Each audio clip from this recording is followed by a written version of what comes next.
लोगों को ये परवाह नहीं आप क्या करते हैं और कैसे करते हैं, उनको तो ये परवाह है आप क्यों करते हैं। और गीता में भी इस बात को बहुत क्लियरली कहा गया, अध्याय 2 और श्लोक नंबर 48 में, कर्माणि एव अधिकारा ते मा फलेषु कदाचिन माँ कर्म फला हेतु भूमा ते संगा अस्तु अकर्मणि।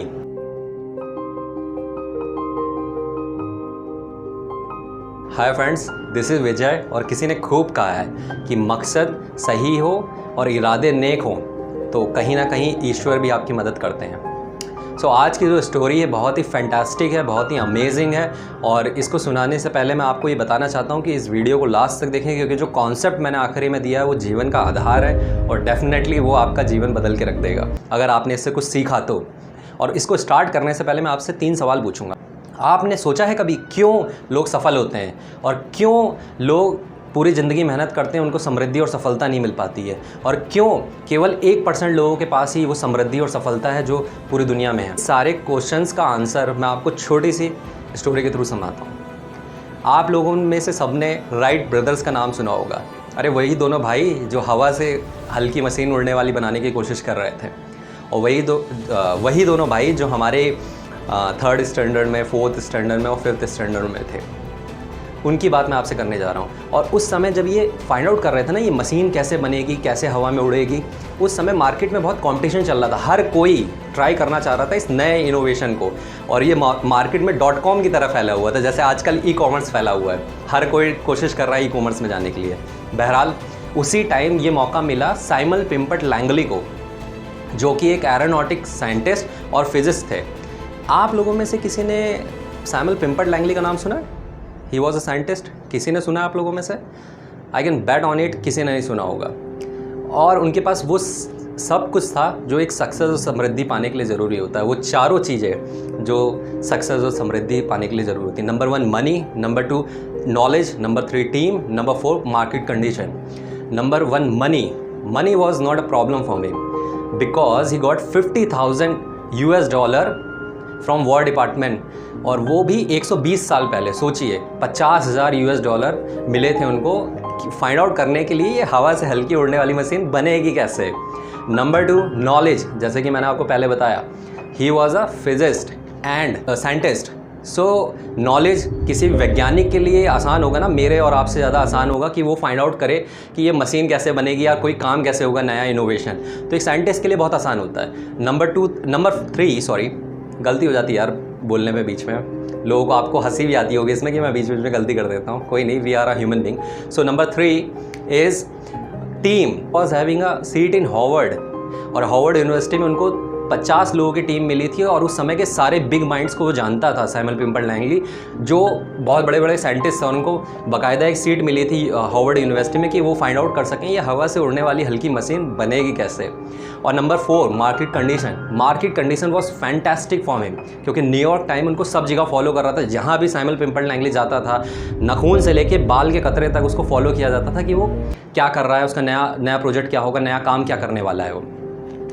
और उनको कोई नहीं जानता। इसके बारे में आपको बताऊंगा क्यों ऐसा हुआ। और उसी तरफ दूसरी जगह ओहाइयो में, लगभग वहाँ से 500 किलोमीटर की दूरी पे 2 भाई अपना टाम टिमड़ा लेके काम कर रहे थे, जिनके पास ये चारों चीज़ें नहीं थी जो हमें लगता है सफलता के लिए बहुत ज़्यादा ज़रूरी है। वो 4 पायदान। Number 1 money was a big problem for them. उनके पास इतने पैसे नहीं होते थे कि वो अपने इंस्ट्रूमेंट के लिए जो औजार हैं, जो भी आइटम्स उनको चाहिए होते हैं एज एन इंजीनियरिंग डिपार्टमेंट में होने चाहिए, उनके पास कुछ नहीं था। वो बेचारे साइकिल के स्पेयर पार्ट की दुकान से जाके अपने आइटम खरीदते थे। नंबर 2 नॉलेज तो भाई उनके पास थी नहीं, क्योंकि कभी वो ना स्कूल गए थे ना कॉलेज गया था। और नंबर 3 टीम तो उनकी टीम तो माशाअल्लाह थी। उनकी टीम में भी कोई कॉलेज भी नहीं गया था कभी, स्कूल तक वो लोग, उन्होंने मुंह तक नहीं देखा था स्कूल का। और नंबर 4 मार्केट कंडीशन, और market condition was worst for them. क्योंकि आपको तो पता ही है, और आप लोग बुद्धिमान लोग हैं, अगर आपके पास पैसा है तभी समाज में आपकी वैल्यू होती है या आपको सुना जाता है। आप चारों चीज़ें उनके पास नहीं थी, लेकिन फिर भी 17 दिसंबर 1903 में उन्होंने फर्स्ट फ्लाइट कैटे हॉक में ली और वो बहुत सफल रहे। क्यों हुआ ऐसा, इसके पीछे, इन दोनों स्टोरीज़ के पीछे क्या रीज़न था, वो मैं आपको समझाना चाहता हूँ। वो रीज़न था उनका नज़रिया, और इसके पीछे 2 बातें हैं, फ़िलासफ़ी और बायोलॉजी। मैं बायोलॉजी के लिए एक नेक्स्ट वीडियो बनाऊंगा, क्योंकि अगर इस वीडियो में सारा कुछ डालूंगा तो बहुत लेंदी हो जाएगा, आप लोगों को इंटरेस्ट नहीं आएगा। उसके लिए आज मैं साइकोलॉजी के बारे में समझाता हूँ, उनका नज़रिया, वो नज़रिया दोनों के बीच में क्या डिफरेंस है। बायोलॉजी वाली वीडियो अमेजिंग होने वाली, क्योंकि उसमें मैं माइंड पावर के बारे में बताऊँगा कि माइंड हमारा कैसे काम करता है। और नज़रिया के लिए एक छोटी सी वीडियो मैंने बनाई हुई है, डिस्क्रिप्शन में उसका लिंक डाला होगा, आप उसको देखिए, बहुत अच्छी वीडियो है। सो नज़रिए पे आज हम बात करने जा रहे हैं। उसी तरह साइमन पिंपल लैंगली मोटिवेटेड थे डिफरेंट कॉज से, उनका नज़रिया दूसरा था, वो सिर्फ नेम और फेम चाहते थे। और वहीं राइट ब्रदर्स का नज़रिया बहुत पॉजिटिव था, वो दुनिया को कुछ देना चाहते थे। उनका विश्वास था कि अगर ये मशीन आ गई और बन गई तो लोगों को कितना फ़ायदा होगा। इसी नज़रिए को समझाने के लिए एक बहुत बड़े एना मैनेजमेंट गुरु हैं, उनका नाम है जेफ केलर। उन्होंने एक पुस्तक लिखी थी एवरीथिंग इज़ एटीट्यूड। उसमें इस पुस्तक में बड़े प्रेम से, बड़े निश्चय से और बड़े विश्वास से उन्होंने बताया कि हमारा जो नज़रिया है वो कैसे बदलता है और कैसे क्या क्या फैक्टर्स हैं जो हमारे नज़रिए के लिए इम्पॉर्टेंट होते हैं और हम कैसे सफलता और समृद्धि पाएंगे।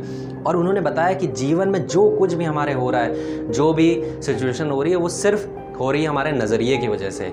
और ऐसा गीता में भी कहा गया है कि आपकी परिस्थिति कैसी भी हो, अच्छी हो या बुरी हो, भगवान ने आपकी परिस्थिति में गम दिए या सुख दिए, आप उससे गुजरेंगे कैसे वो सिर्फ आप निर्धारित करते हो और कोई निर्धारित नहीं करता। उसके प्रति आपका नज़रिया निर्धारित करता ही है। सो जेफ केलर ने इस बुक का जो 3 बेसिक पॉइंट जो मुझे बहुत ही बेहतरीन लगे थे, वो 3 बेसिक पॉइंट थे। Number 1, think positive. वो बोलते हैं कि विचार अच्छे करिए। आज से जितने भी लोग हुए, चाहे वो साइंटिस्ट हुए, चाहे अच्छे लीडर हुए, चाहे वो एक्टर हुए, उन सब ने इस बात को बोला कि विचार अच्छे करिए। चाहे वो अल्बर्ट आइंस्टीन से, चाहे वो APJ अब्दुल कलाम थे, चाहे वो एडिसन थे, इन तीनों साइंटिस्ट ने इस बात पे, और भी कई साइंटिस्ट सब ने इसी बात पे इंसिस्ट करा कि विचार अच्छे रखिए। और कई बहुत बड़े लीडर्स और बहुत बड़े बड़े एना मैनेजमेंट गुरु, चाहे लेस ब्राउन है, जिम रॉन है, या सोनू शर्मा है, या विवेक बिंद्रा, ये सारे लोग इस बात पे बोलते हैं आप विचार अच्छे रखिए। नंबर 2, उन्होंने बोली कि आप प्रेम से बोलिए, स्पीक पॉजिटिवली। और जब हम प्यार से बोलते हैं, प्रेम से बोलते हैं और झूठ फरेब हमारी बातों में नहीं होता है, तो जो हमारे विचार और जो हमारा सबकॉन्शियस माइंड है, वहाँ तक ये मैसेज आता है कि जो हम काम कर रहे हैं वो अच्छे से कर रहे हैं और हमारे दिल से निकल रहा है वो काम, इससे किसी को लॉस नहीं होगा। और वो मैसेज हमारे दिल से निकलता है और लोगों को उससे फ़ायदा होता है।